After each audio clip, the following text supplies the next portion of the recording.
I was focused on us starting recording to capture exactly what we're doing now. You wanted to get that clapstick in. Yes. As we have for every episode, because you wanted to be upset by the fact that we were not in sync with that, as you have been every episode.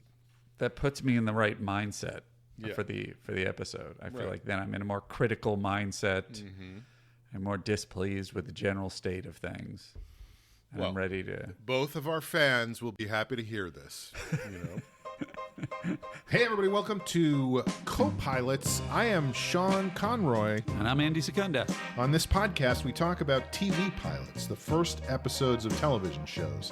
Sometimes pilots become long-running series. Others don't make it past that first episode. We're going to talk about all of them. The great pilots, the bad pilots, the weird pilots, the forgotten pilots. We are TV writers, but it should be noted that we are the dumbest TV writers you know, so all of these are just our dumb opinions. So dumb. Well, why don't we jump in? Sure. What's that? That was me jumping in. Oh, goodness gracious. So, I guess just to start us off, we're here to talk today about the sitcom pilot Uncle Buck, starring Kevin Meaney as the title character and the character immortalized by John Candy in the movie of the same name. I don't know if I'd say immortalized. It's still going, right? Still alive? You mean all copies of it haven't been eradicated? Yeah, I think the movie still plays sometimes, right? You might just turn on TBS and see them showing Uncle Buck or whatever. I don't watch TBS. Okay, TNT, fine. Yes. Yes, on TNT I might have seen it originally. Yeah. So, Sean, you were the one who selected this. Mm-hmm. Yes, pin it on me right away. This is your fault. We like to start every show assigning blame. On. Yes. Apologies in advance if it doesn't work out. It was my selection. I refute your apology in advance. And I'm curious what led you to this selection, if you have any reasoning. Or if I don't really have any reasoning except that we were talking about what we were going to do next, and I can't even remember what was suggested or if I suggested something, but I was just on YouTube looking at various pilots, and I found this one and watched the whole thing, and I was like, wow, this is really something. So you were drawn to it. This is your favorite show. You kind of had a real connection with it. That's one interpretation. That's not as a young man, and you were like, no, I don't remember watching it as a young person. You know. Well, we would have been a little. I would imagine. Well, I don't know. It's an interesting question right off the bat. I would guess that the movie was intended for a younger audience. Was for more kids, maybe family, and family audiences. Let's say. I don't know. It's tricky because I think the movie has some stuff that is like interpersonal relationships between the kids and stuff, and then there's some stuff that's a little bit more adult and risque and like, oh boy, So I think it came out in a time when things were not as fully commercially divided as they are now. It was like you could still kind of straddle like, oh, this is for kids, but yeah, it's also for adults. It's it's a couple of different things. If we should also clarify, Sean has seen the movie, and I have not seen the movie, which some might argue is me being a poor co-pilot's host. You've never seen the movie? Co-pilot's pilot? No, I haven't. I've seen obviously the rest of John Hughes's oeuvre, but not Uncle Buck. Even though I am, admirer of John Candy. Right. Did you see it originally, or you saw it recently? I've seen it a few times, and I did watch it not long ago. And did you see it when it originally came out? I don't remember. Probably. What I guess I'm wondering is, did you see it with the thought of like, oh, I love John Candy, I want to see this comedy, do you think? Or when you watched it before even? Uh-huh.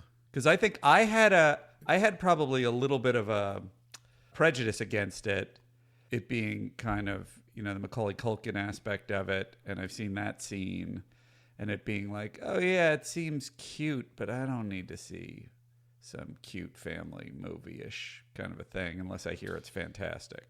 Right. So that's what I'm saying is it doesn't play like a cute family movie. Like there's definitely moments where Macaulay Culkin is Macaulay Culkin, and I think this was before Home Alone, so yes. It was just him being not as precocious as Kevin, but a little bit precocious, but more. This is so funny to say about a kid who was like 9 in that movie and was 7 in this movie, but he hadn't let it go to his head yet in this movie. So he was a little more natural in his instrument, Are you saying the character or the actor? The actor. I'm saying the actor. You're saying by the time he's in Home Alone, he's like, I know my thing. Yeah, he's like smoking cigarettes in his trailer, and he's like, I'm gonna blow this shit off this thing. I've got my special laugh. I pump my fist. John, what if I do this? What if I go like this? What do you think? Slapping his hands on his cheeks. Yeah. I forgot this is a verbal. An audio medium. Yes. It doesn't play like a kid's movie. It's interesting when you did that, John.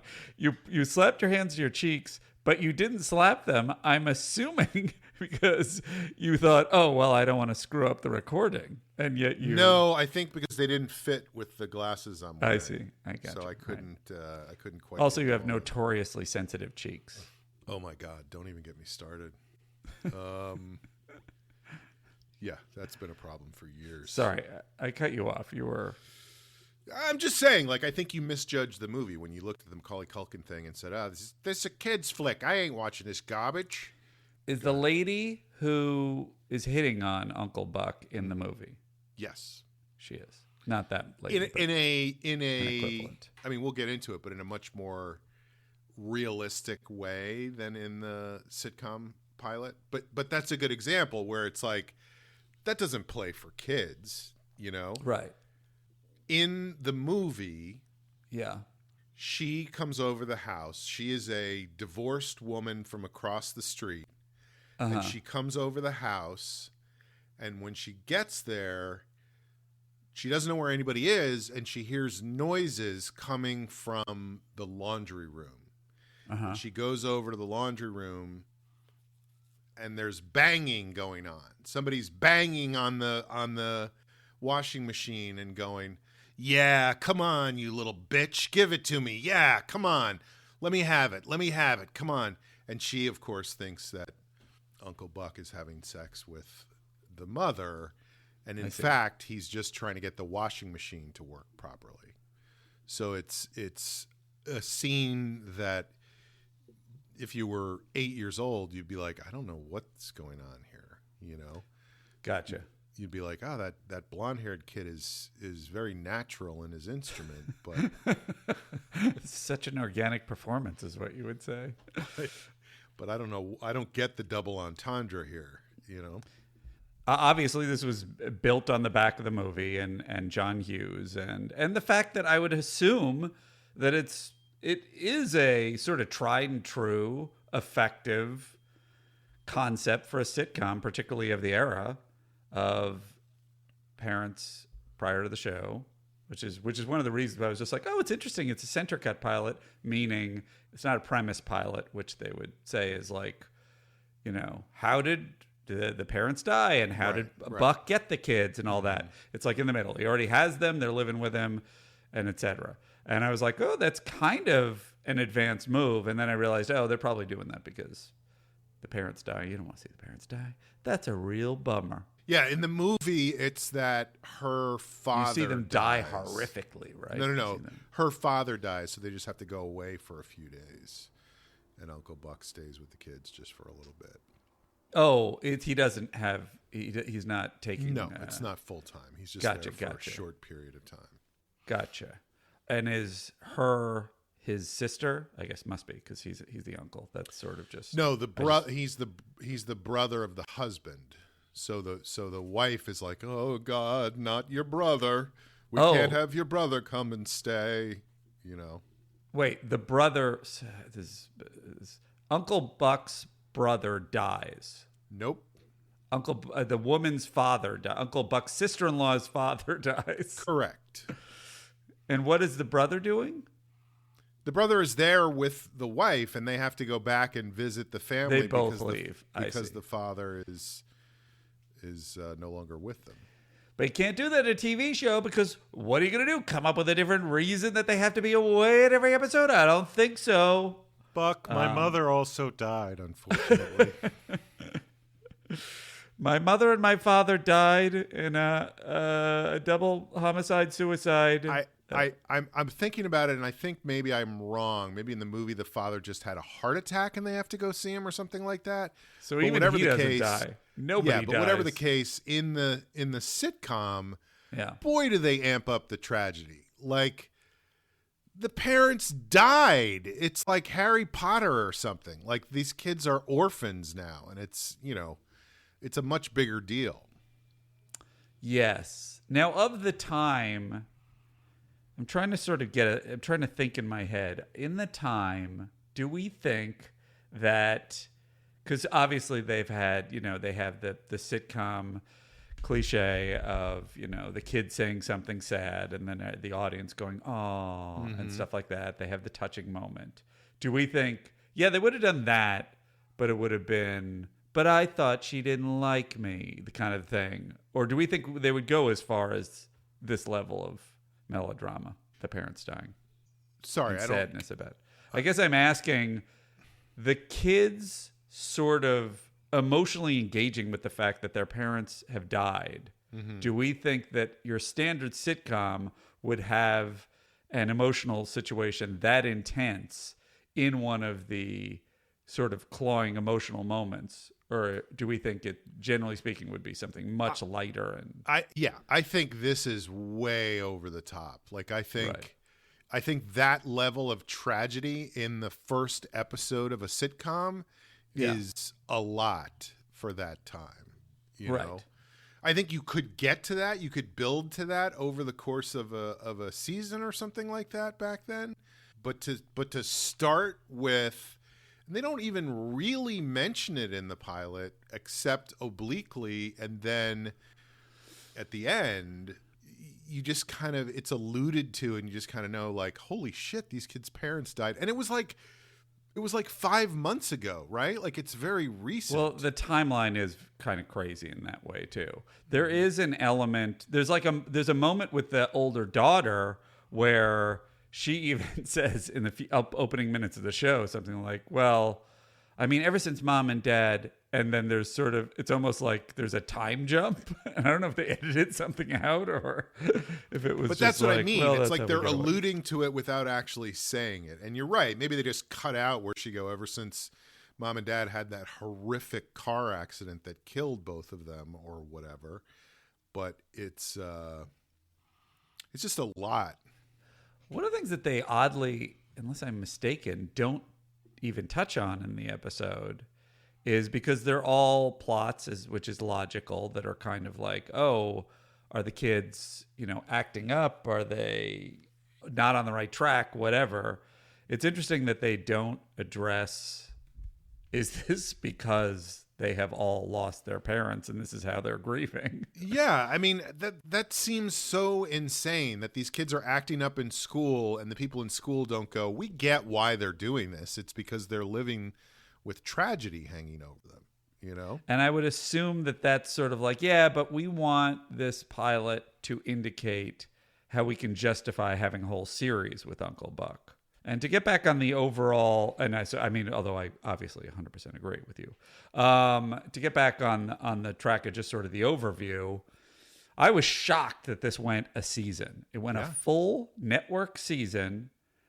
I remember it, but I have no idea it made it to the end of the season. And I do wonder if it's just the strength of the concept, or if it was, the fact that it was just like it filled some time slot that they were trying to fill. I can't imagine Kevin Meaney, as beloved as he is in the comedy world, and he had his fans, that he was hot enough that they were like, no, we got to stick with Kevin Meaney. Maybe it was the connection to the property and John Hughes. But I just can't even imagine how this thing lasted a season based on this pilot. But it did, and it even was, the concept was so strong that it was brought back with Mike Epps in 2016, and that didn't go a season, sort of indicating how much harder things have gotten over time. But the other thing I sort of just wanted to touch on before we get into it is I was a really big Kevin Meaney fan of his stand-up at the time. He sadly died at 60 a few years back. And if you ever find his HBO special, I have to imagine that most of it's still okay and not too problematic, but it was just very goofy. And as a young man, I really dug it. And I think he was really a master at timing, and his characters were very broad, and he was great at improvisation. There's a section at the end of the show where he just goes out on the street and riffs with people on the street. That's really, I just loved it when I was younger. So it's very interesting to watch this. And I have a friend, Janine DiTullio, who was supposed to be on today and we couldn't work it out, who was sort of just talking about the moment that, in the comedy scene, he got this pilot and how it was such a big deal. And he was like one of the first ones in their group that got a pilot. And I was just like, oh, that's it for him. He's off to Hollywood. Were you a fan at all, Sean? I think, and I could be wrong about this as I am about many, many things, I think Kevin Meaney might have been the first stand-up I ever saw live. Like, he came to my college when I was in college, and I went to see him in the Hogan Ballroom. And Sure. I do remember being, really, really digging his stuff. I mean, the big, and I'm sure this is probably in his HBO special, the big closing bit he did was, at that time, he did impression, or I'm assuming it was his closing bit, but it was impressions of everybody singing "We Are the World." Like, he played it on a boombox and just did every character as they were singing their line. Yeah, and just lip syncing, but still communicating so much comedy and character. Well, and he had like a bandana for this guy and sunglasses for this guy and a glove for Michael Jackson and, like all these very specific things for each character. But you're right, he was just lip syncing it. And it's so funny to think back on that in stand-up and being like, that was his closing bit, was just all these things. But I do remember being, and of course I had no idea then that I would become so obsessed with stand-up later on, but I was like, this is great. I love this. And here's the other thing I'll say. I know what you're saying about it couldn't have been that he was so, but I do feel like he was pretty hot at that point. And in fact, when we were there, and I don't know what the full story is on this because it never happened, I think, but he announced to us when we were watching his show, which would have been like maybe 86, 87, somewhere in there. He was like, I'm going to be in the cast of Saturday Night Live next season. I'm starting on Saturday Night Live. So he was definitely going places around that time, That makes sense. And I just thought he was just fantastic. Apparently also a very nice guy. And I just thought he was it's really impressive. And it's funny that he's not, amongst comedians, he definitely, people thought he was fantastic and he's a legendary. He never really, even though he was on SNL and he had his show and everything, he's not talked about in the same way that, say, your Stephen Wrights and, your brighter lights of that era are. And it's kind of unfair in my head, because if you watch some of his sets, they're just sort of nonstop, high energy, punchy all the way through. A lot of it's like he keeps doing callbacks, and he segues with doing impressions of his mom. It's just really goofy and fun and great, is my memory, and I stand by my faultless memory. But I think that's one of the reasons. Maybe, I don't know what the reasons are, but one of the reasons why maybe he's not as well known now as people like Stephen Wright and so forth is that his act was so much about energy and his impression of his mother, and like it was very driven by personality versus driven by material, which is not to say the material was bad, but it was like, unless you hear him say the things he's saying the way he's saying them, you can't go back to somebody and go, this was great because this happened, you know? You're saying in terms of secondhand repetition of a bit? I'm saying in terms of like hyping somebody up to somebody else. That's fair. I also feel like you're maybe touching on another aspect, which is, even though Eddie Murphy was a supernatural and you know, you put him in a film, and a lot of people you put that are adept with their persona, and their persona would work in a film, and they just don't know how to translate it themselves, independent of anybody writing it or directing them right, which is a whole separate issue. But I do, and I think Kevin Meaney is, to your point, is one of those people. So you would have to find the housing for it, like in terms of what is that persona you're moving. But I guess my feeling, and I think it's one of the key problems in this pilot, is this character, and I'm curious how much it was, because this was not my sense from the trailers, or from the clips I've seen of. You're talking about the Macaulay Culkin character? Correct. Like that character. How was he going to play that character in this show? I mean, that character's a child, first of all. This performance in the TV show isn't organic at all. The John Candy version, but my sense is that character wasn't the way this character at the beginning of the show, Cubs hat, smoking a cigar, playing poker, man's man. That guy shouldn't be taking care of children. Is that what the character in the movie was? It is, but of course, John Candy has an ingredient that Kevin Meaney doesn't have and that nobody else has, which is playing all of that as this big, hilarious uncle, fun, you know, I'm going to make a pancake the size of a card table, all that stuff, while at the same time playing deeply sad and tragic, like my life has not gone the way I wanted it to go.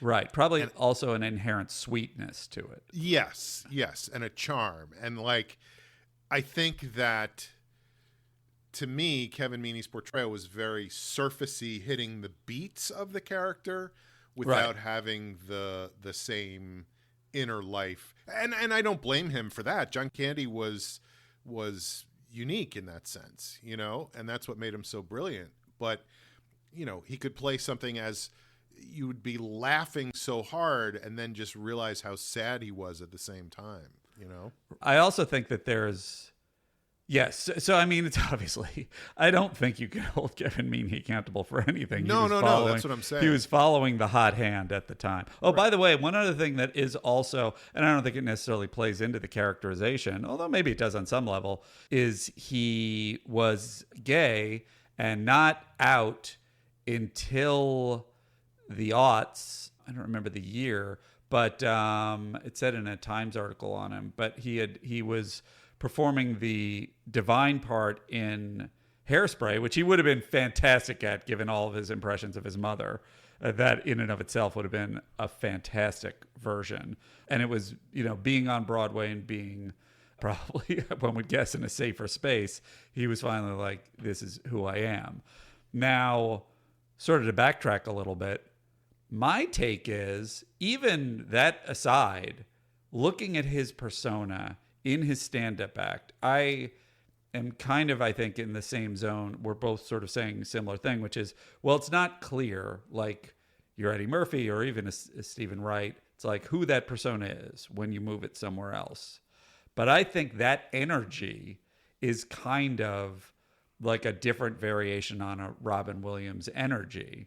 And if you had had even this same setup, or maybe not this setup, he probably would have been better if it was a Mr. Belvedere kind of vibe, where it's like you have the straight-laced parents, you have the kids being oddballs, and then you have Kevin Meaney, and he is somehow in that mix, and he is doing voices, and everybody walks in, and he has to, whatever it is, take care of the house, do whatever it is he's doing in the show, and he's doing something goofy at any given moment.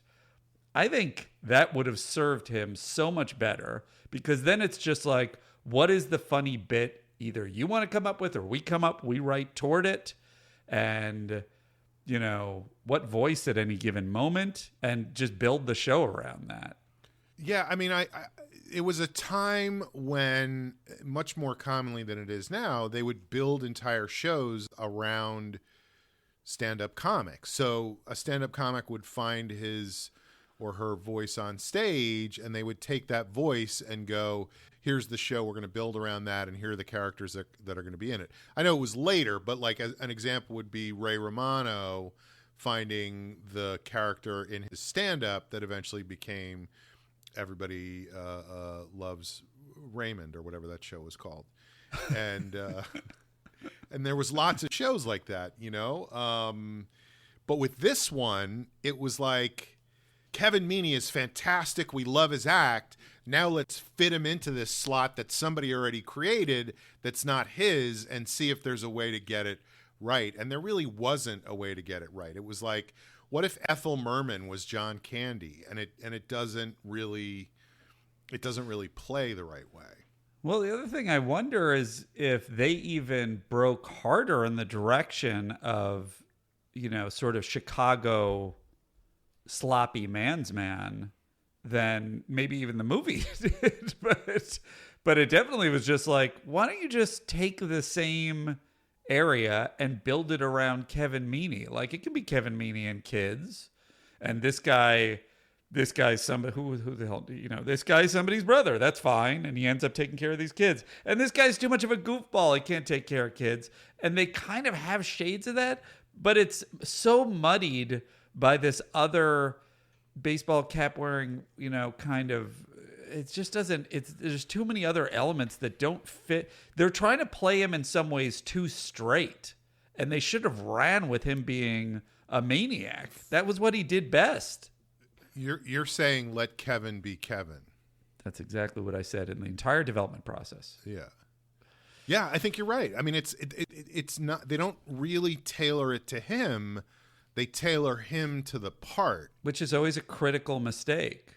And it is interesting when you talk about the Ray Romano thing, because I believe Ray Romano had a lot about his family in his act. Yeah. And that his attitude twins, was there. Even. He talked about his twins in his act. Like, it was all that stuff. But it's not, you don't have the housing of the whole show. That was pretty brilliant on Phil Rosenthal's part too, who created it too. Because I know he took a lot of his own family too, to structure it with the jealousy of the brother and the sort of the pressure of the parents on the family. But the bottom line is, you're building it to Ray Romano's voice. Right. What will set off this voice? Tim Allen is another great example of that, where it's like, right, his act, which I followed at a club near here within the last 5 or 6 years, and he was still doing the same stuff he had been doing 30 years ago before he got his show. But it was like so specific to him and men and women, and this is how men open a car door, this is how women like all that stuff. But then they take that and put it in this, whatever he was, a guy with a TV show or whatever, and build that out. But it's all playing to exactly how he was in his stand-up act. How did that stuff play in the room? Went in the room? Oh, he fucking murdered. He absolutely murdered. Was that the kind of room it was before, or was it a hipper room and then he made it? No, it was a mainstream club. And it was just funny because, I was late to the show. And so the booker was like, you were late. That means you have to follow Tim Allen. And he went up and he absolutely destroyed. And I'm just bragging now, I went up and I fucking murdered. And there was great. There was a comic there, Matt Bronger, who we know, who came up to me afterwards and he was like, that was so great to see, because it was like, oh no, but then it all worked out. So, but you also just did verbatim Tim Allen's set, right?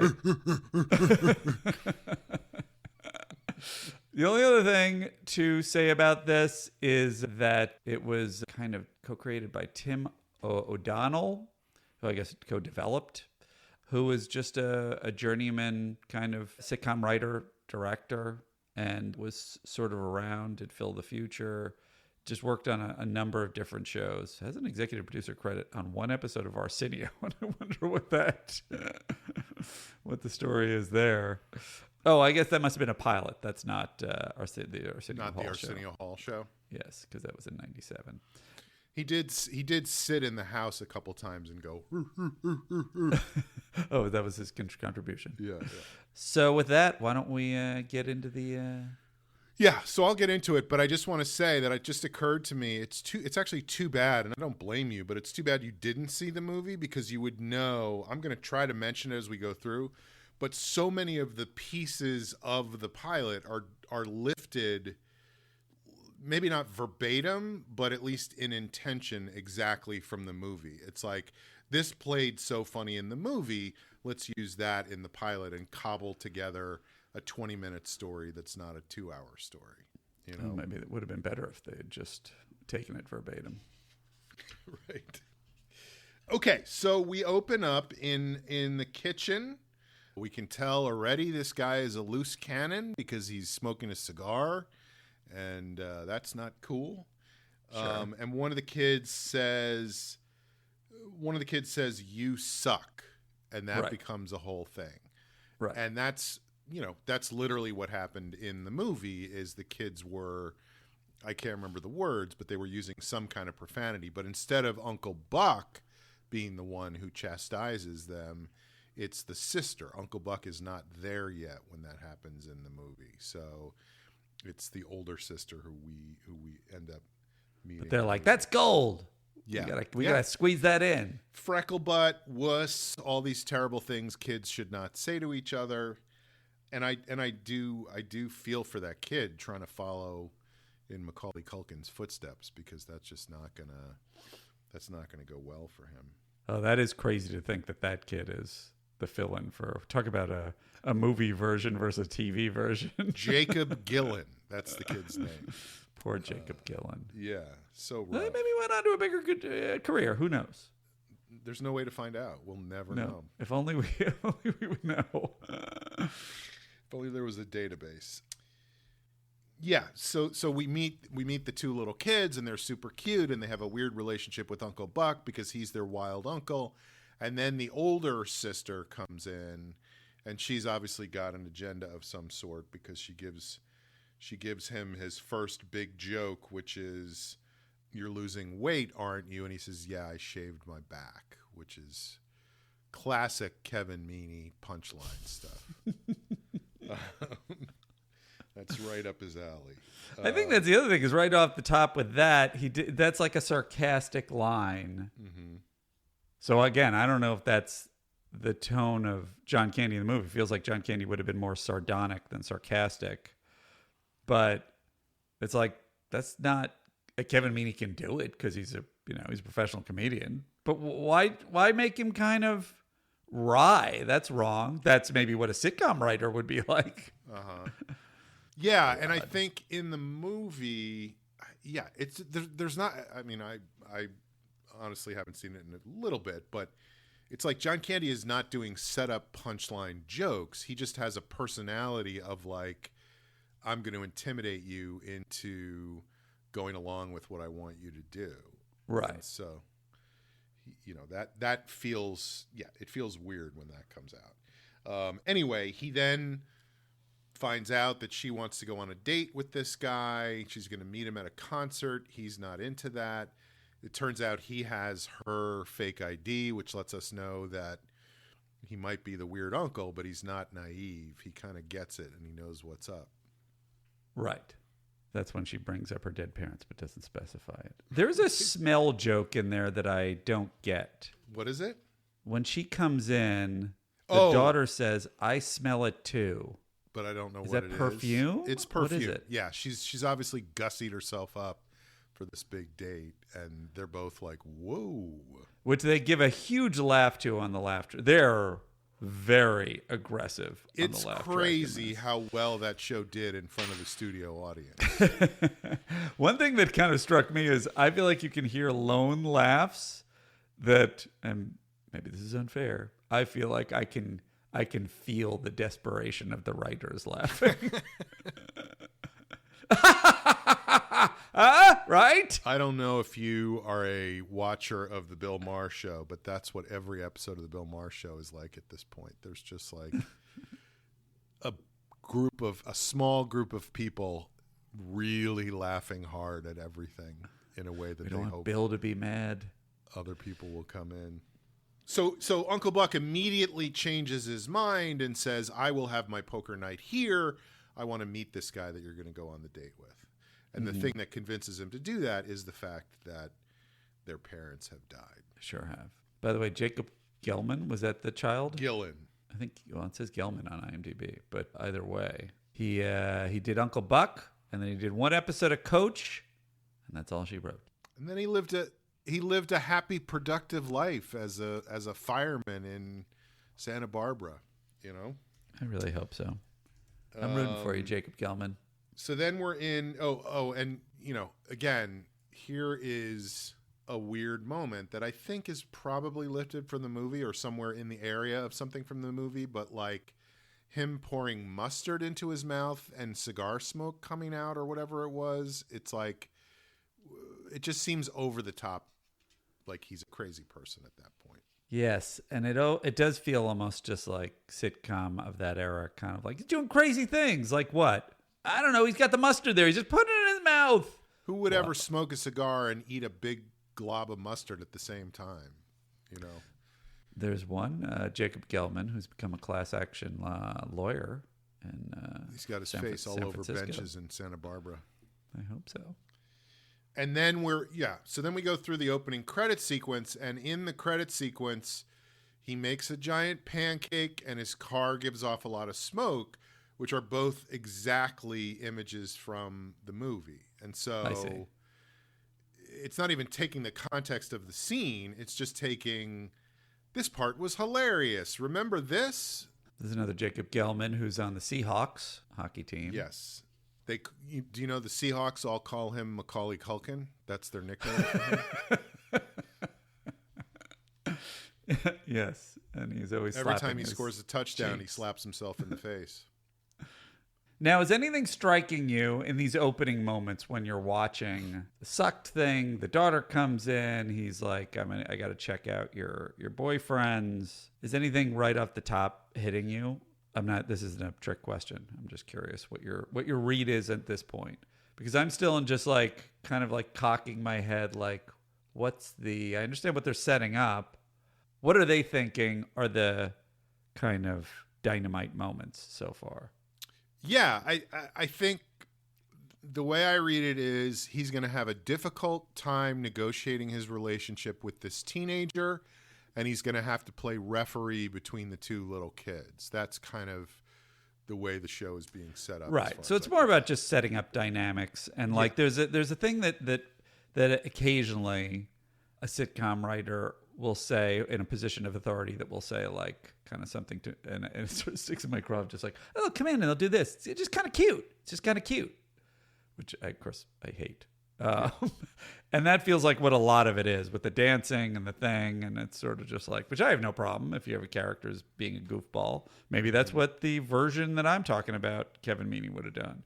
But it's just sort of like, it doesn't feel organic or like it's playing to anything or it's building anything. No, and I think part of the reason for that is it's like we had this other thing that people loved, so let's do everything we possibly can to remind them of that other thing versus let's create a thing that exists as its own thing. Right. It's the IP thing, you know? It probably wasn't discussed that way back then. Did the Uncle Buck pilot invent reusing IP? Is this the beginning of the problem? Yeah. But I mean, I really mean that. We have to build out the UBU. But like, there's not a lot to that opening scene except remember this part, remember this thing, remember that part, remember this relationship. So your feeling is people are tuning in thinking, oh, I love the movie. Absolutely. Got to touch base with those people. I think that's what they were catering to. Right. You know? Although it feels like if you're doing that and you're immediately killing the parents, you're going to leave a bad taste in an audience's mouth that's coming there for Uncle Buck anyway. Not that I'm saying they had any other way around it. They had to have Uncle Buck be in charge of the kids. But unless Uncle Buck, you could have just had the parents and have him, again, be the... Mr. Belvedere is really the perfect show. Have him be the Mr. Belvedere sort of outside character that's kind of... Which was kind of what they did with Alf, too. So keeping the parents there and having Uncle Buck there with them. Right.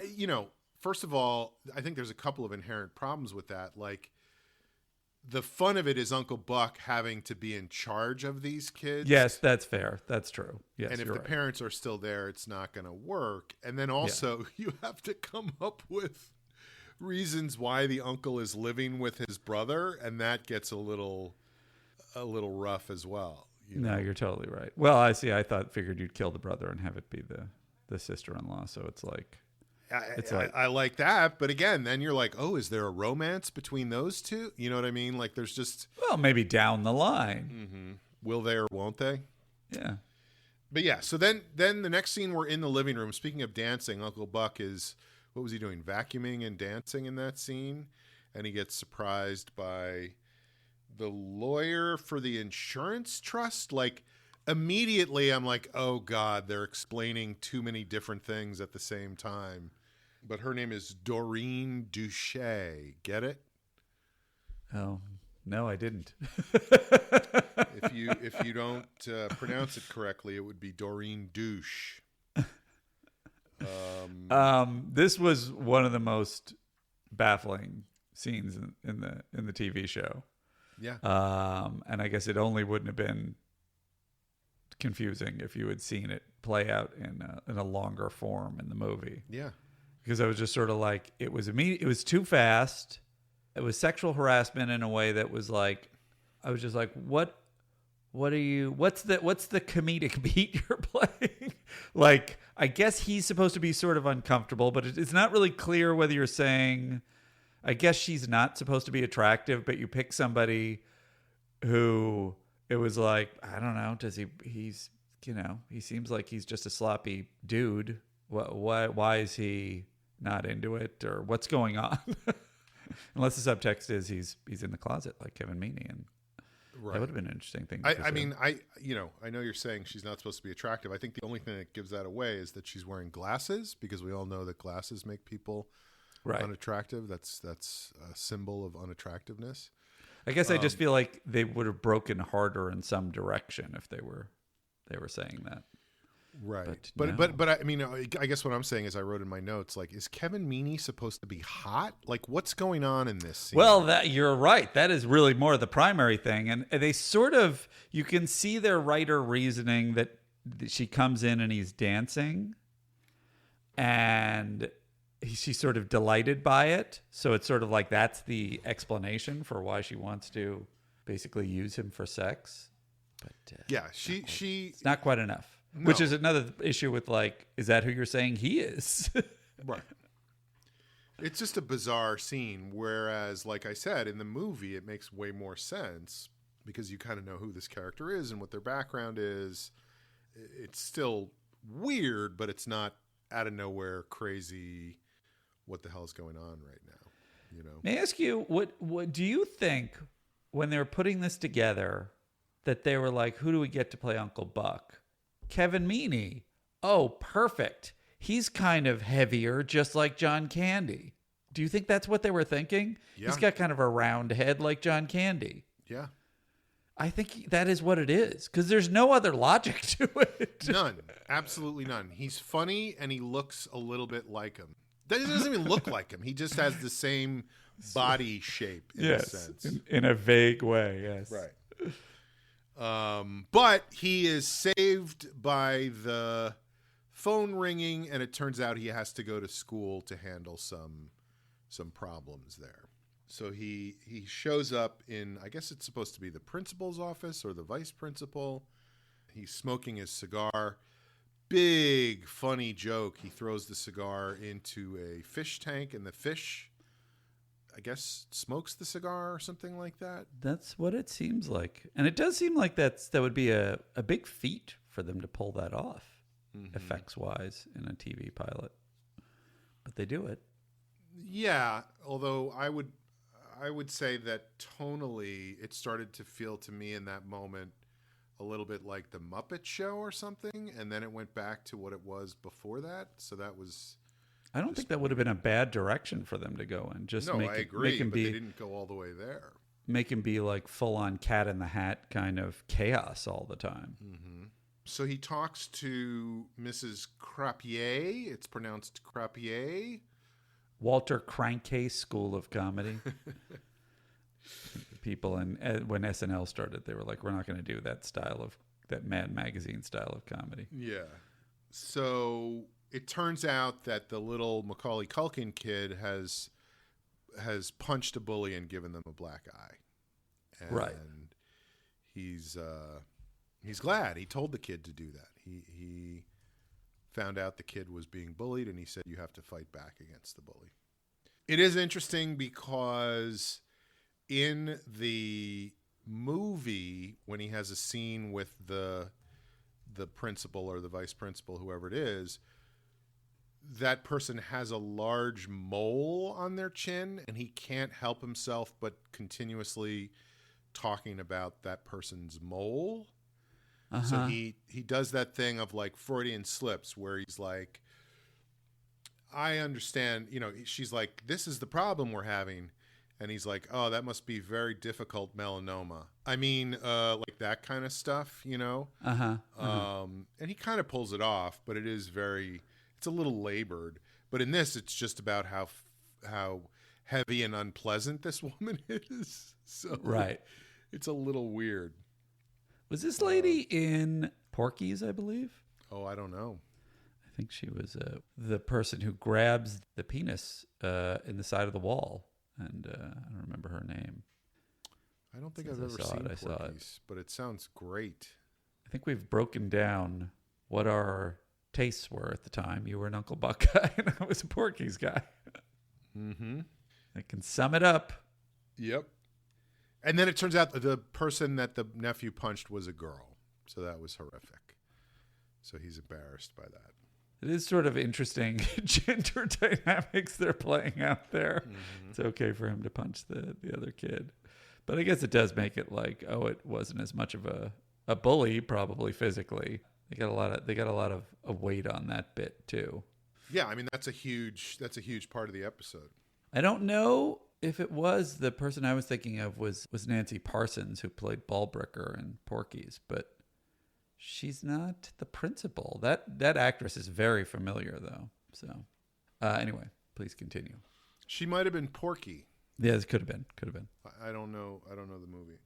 Okay, so then we're back home, and the kid is in trouble, and Tina is being the older sister is being really nice to Uncle Buck, and he's like, I'm still gonna have to meet your date. I think this is the moment where the little boy says that he punched her in the face, and then she kissed him on the mouth. Right. And Uncle Buck says, how did that make you feel? And he's like, I want to punch her again. Oh no, does that mean I like her? So it's just the complicated dynamics of relationships, Yeah. Does you feel like they nailed that? The actress's name was Lou Leonard.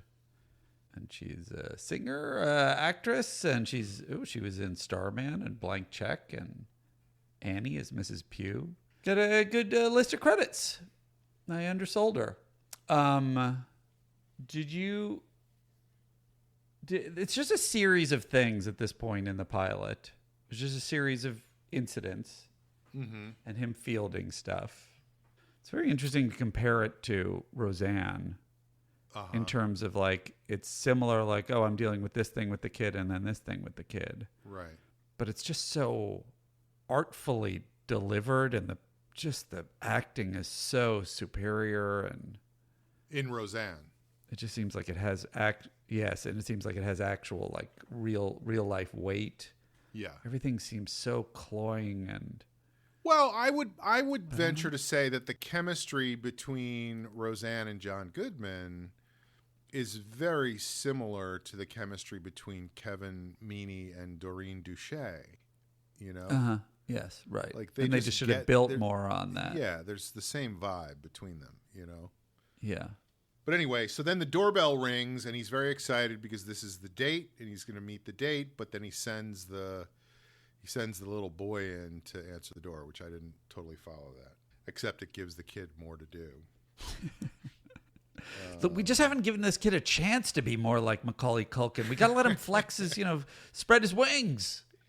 And so here's a weird thing. Not only are they hitting a lot of the same beats from the movie and just lifting things, but the guy who's at the door when the kid opens the door, who's clearly, 3 times the age of the daughter, and we're supposed to think that's her date, is a guy from the movie who hits on the daughter in the movie at a bowling alley. Like Uncle Buck takes the kids to his league night, and while they're at league night, that guy hits on the daughter there. It's same actor, I'm saying, like not just the same character. They must have thought that actor was so great in the movie that they had to use him in the TV show. Was the game of the daughter in the movie the same? Yeah, it was. It was. She had a boyfriend, and Uncle Buck did not want her to spend time with him, and she was like making out with him on the steps of the school, and Uncle Buck would drive up with his car. There was also a whole thing. This is why the shaving your back thing doesn't make sense to me earlier, because when Uncle Buck finally catches up with the boyfriend while he's with the daughter in the movie, John Candy's character says like, "Come over here. I want to show you the axe I keep in my trunk. It's really sharp." Like he's basically threatening to kill this kid. It's not a joke. It's more like he's making stuff up to intimidate somebody, Right.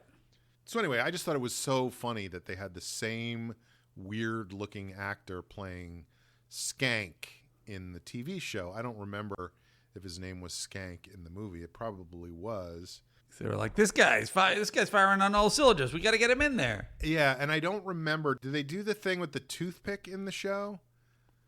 Because in the movie, he like starts to hit on the girl, and he has a toothpick in his mouth, and he starts to like rotate the toothpick lengthwise with his tongue.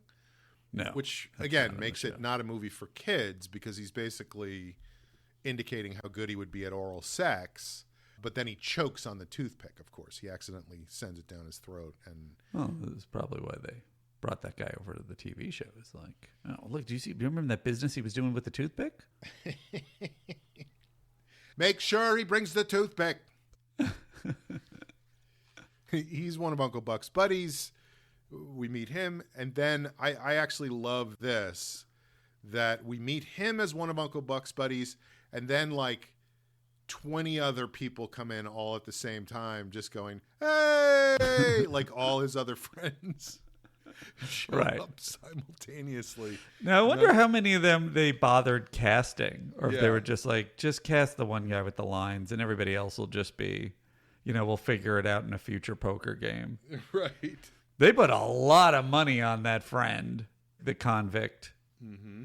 It's not that great a character. But it was such a funny moment to me that everybody comes in at the same time. Like, it's set up as like, oh, we're going to really get a sense of who Uncle Buck's buddies are and why they shouldn't be at the house. And then it was just this random group of people coming in like a stampeding crowd. This is the other thing, they're trying to do the thing, which I don't know if the movie did this, but they're trying to do the thing where it's like Uncle Buck is out of control. She's not ready to take care of children. But then they're also trying to play Uncle Buck like, no, I had my one rule. You got to introduce your boyfriends to me. No, I'm going to tell you how to, this is how you stand up to a bully. And so it's really just happenstance that things go wrong for him. So it's kind of very muddy. I don't know if the movie was clear on, this guy's not taking care of kids the way that someone should take care of kids. Well, I think that the point in the movie and in the show is more like, not that he's bad at it, but that he's just unconventional, that you don't have to do things the way people expect you to. and you can still get good results if you do it with enough love, you know? See. Right. So it definitely had a lot of heart, this sitcom. It definitely had a lot of heart. But I think this is when Audrey Meadows shows up, right? That's right. As the grandmother. And she is pissed. She's pissed. Sure is. If it was written better, it's kind of a good use for Audrey Meadows to be the authority figure making little wry comments, because then whoever the main character is, in this case it's Kevin Meaney, she is just giving him wry, sarcastic swipes the way that she would have to Jackie Gleason. So it's like, oh, that's great. And obviously anytime they let her do that, it's just like, oh yeah, that is really, she's a fucking pro at that. She knows what she's doing. That's Audrey Meadows. But it doesn't, there's not enough there. Yeah, I mean, it's weird. This is where the show starts to get, I guess it was weird the whole way through. But so she's upset that Uncle Buck is there, and she feels like she made a mistake by letting the kids stay with Uncle Buck. So at this point, David shows up, the date, right? Who Uncle Buck wants to talk to, who is clearly, you know, he's younger than Skank, but he's still inappropriately old for the daughter. This was played by David Coburn, who has a crazy amount of credits and is working up till the present day. So you got to hand it to him. That guy really made it count. He's worked very steadily and doing a lot of voices for cartoons. And he was on Next Gen and all the One Day at a Time, Facts of Life's Different Strokes. They probably were like, hey, we got to bring in the ringer. And it's interesting that they put, and are you saying this is sort of similar in the movie? They give him every cliche. He's got a shiny suit, silver suit. He's got a ponytail, but they're kind of playing him like a meatball a little bit. And I think he's supposed to be a drug dealer, right? Is that what they're implying? Yeah, when he says I have to be at work in 4 hours, I have to be at work in 4 hours. What Yes, do you do? that I'm in makes sense. sales or something like that. Yes, you're right. They're making him a drug dealer.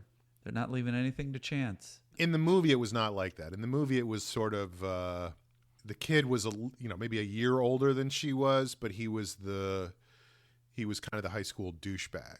What's his name? The guy that Molly Ringwald wanted to hook up with in Pretty in Pink. James Spader.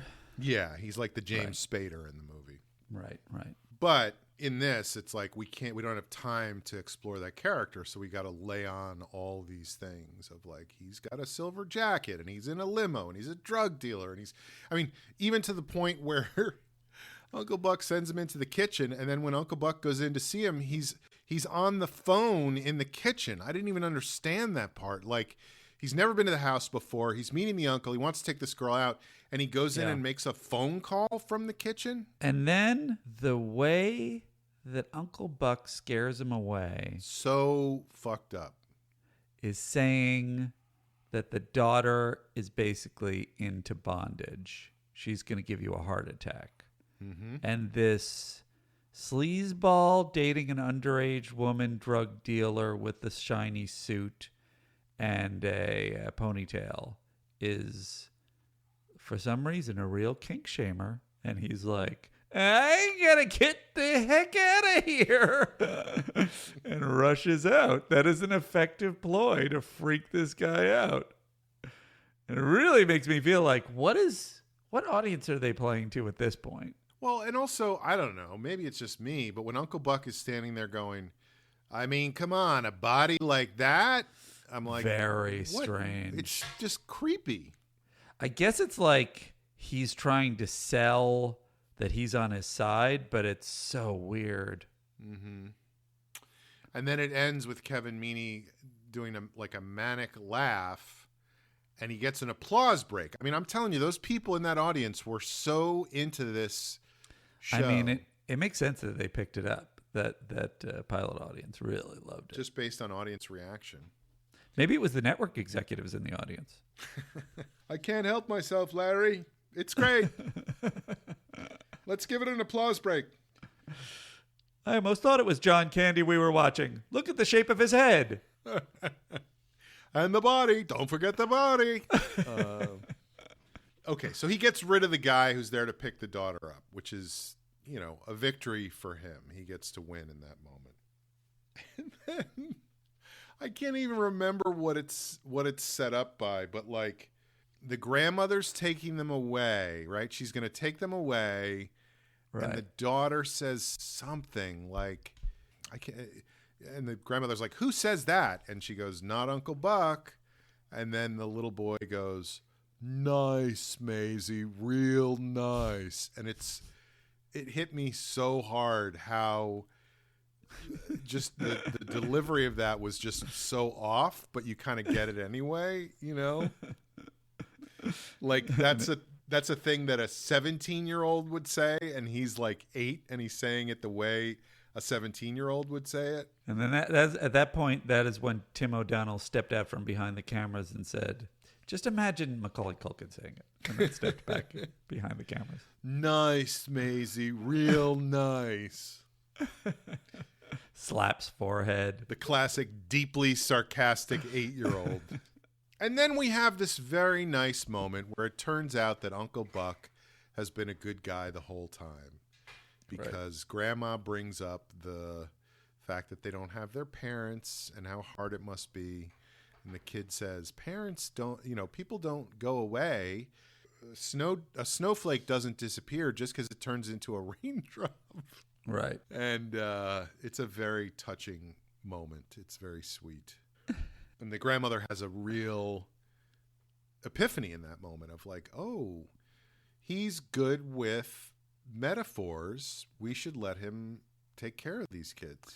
That does really turn it around. And obviously you don't have to. They've chosen to structure this episode. So it's like the threat is he going to lose the kids because of his shenanigans? And so you have to have all this chaos build to that moment where there's a turnaround. And the chaos, I guess you can kind of buy, is all this stuff going on, and they layer it on, and the poker buddies, and one of them's a convict, and etc. The turnaround is just like really weird and sweaty and convenient. Yeah, it just happens right away when she hears that he's been using weirdly poetic language to describe death, ultimately. Yeah. Unless maybe she's senile, and that's just the moment that she remembered that the parents were dead. I wrote this down in my notes wrong. So what I wrote down was, you don't lose a caterpillar just because it's time for it to turn into a raindrop. So I don't know why. It would have been funnier. But yeah, but so she's changed her mind. She's changed her mind, and she's going to let Uncle Buck stay. The difficulty is then we cut to Uncle Buck in the kitchen. Tia's very mad at him. The girl whose date he ruined. And when Grandma comes in to talk to him, he will not let her get it. She just wants to say, it's okay, you're doing a good job. He will not let her get a word in edgewise.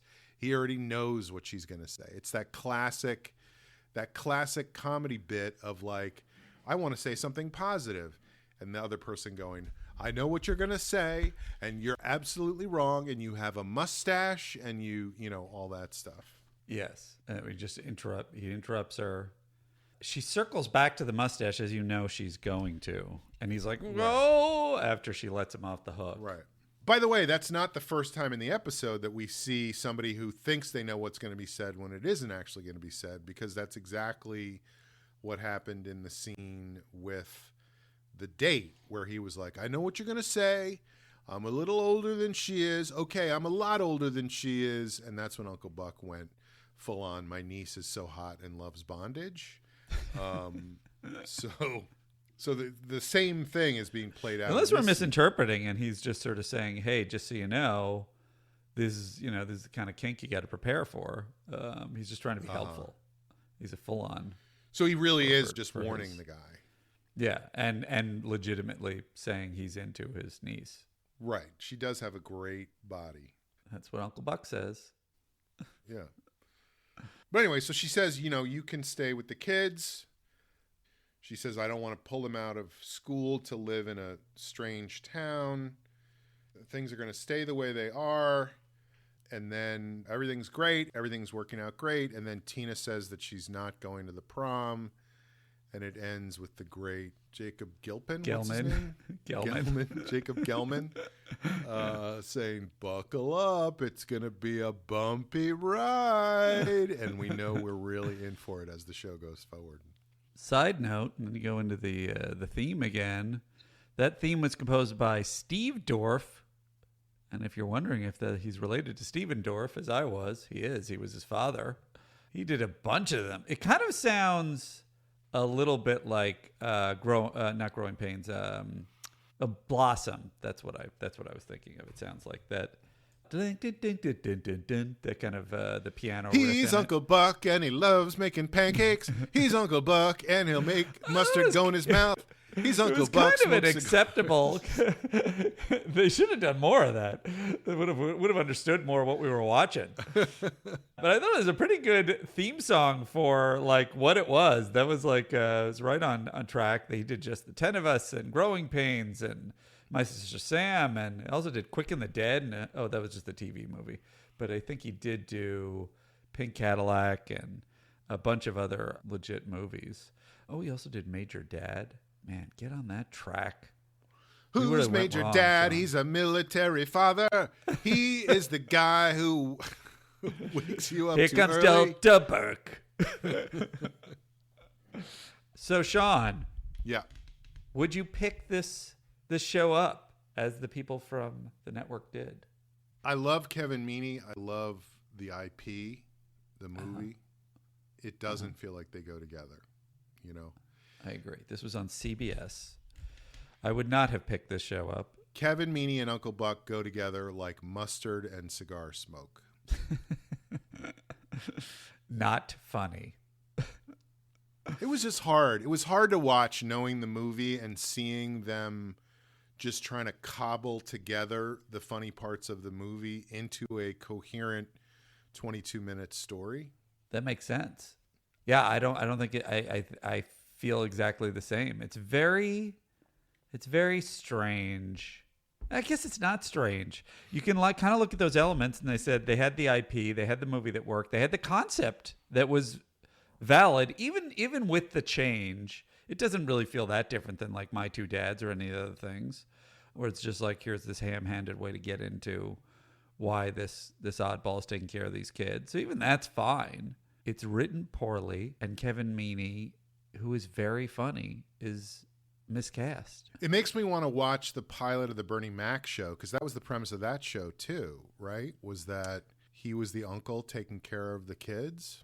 But it was just so much more in his voice. Well, because he addressed the camera directly too in that show. Right. And this one, if we had Kevin Meaney going, I know I'm acting like a guy with a Cubs hat and a cigar, but actually I'm this guy.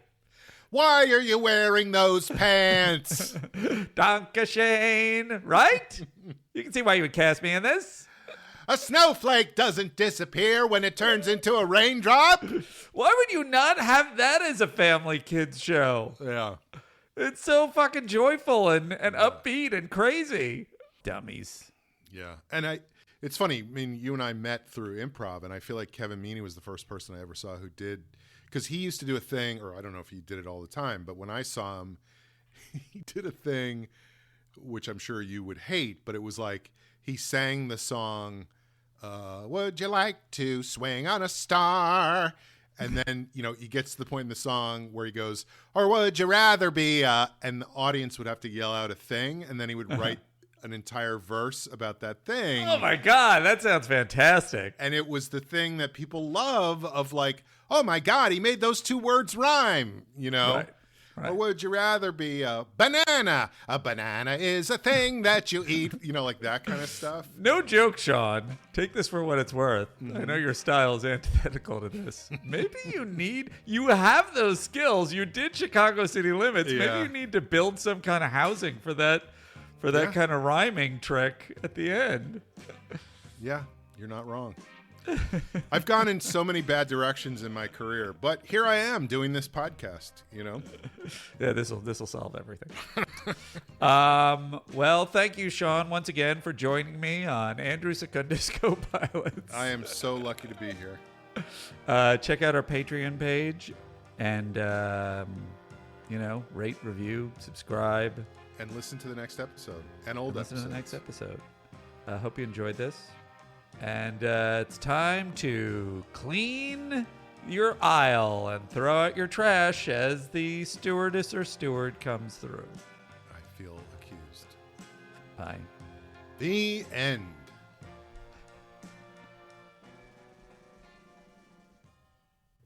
Sean and Andy in 2026.